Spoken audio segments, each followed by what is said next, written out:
All right, so the next step, I just hammered in the tail bearing and the head bearing races into the housing using the tool that I mentioned in my extension setup. And this is the brass drift that I use. You can tell it's been beat up pretty good, but that brass drift right there has installed a lot of races.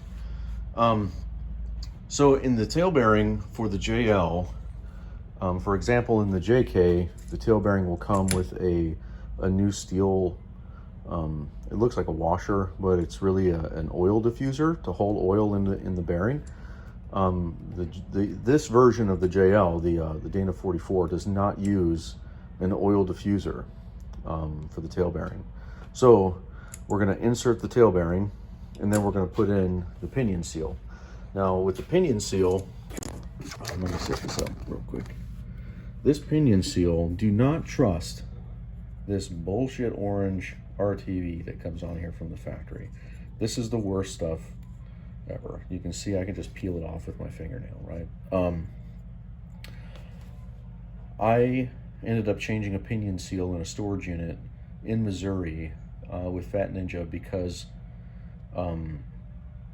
my breather was plugged up on my rear end, and all of that diff pressure went out the pinion seal. But when I took that pinion seal out, all of this RTV had been like pushed into a one little pile in each corner. So ever since then, every single one of these pinion seals I put in, I put a small bead of RTV around it, just to as insurance, just to make sure that everything's going to be okay. So let's go ahead and do that now.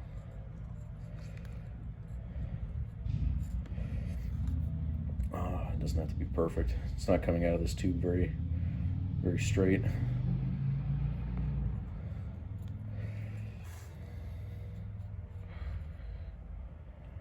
We'll get some on there and spread it around with our fingers here in a second.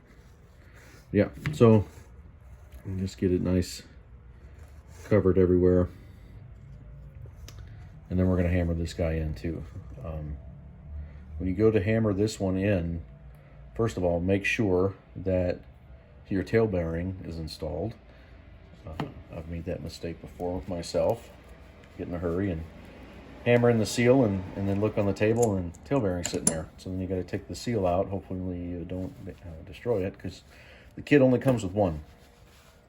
However, this is really easy to screw up. So you can hammer one side too hard and bend this seal, and then you'll try and fix it by hammering on the other side, and then it can become a mess. So when you go to hammer this into the back of the housing, or in, I guess it's the front of the housing, hit it in a circle lightly until it sets, and then just continue in a circle all the way around until it's all the way down. And you'll know when it's down because it'll squeeze all this RTV out, and it'll make a really good seal, so you don't have any leaks or any issues with this seal in the future, at least not from the outside portion. If you tear this or something happens to the piece that the flange rotates on right here, but even then, that's a double seal. They usually last a very long time.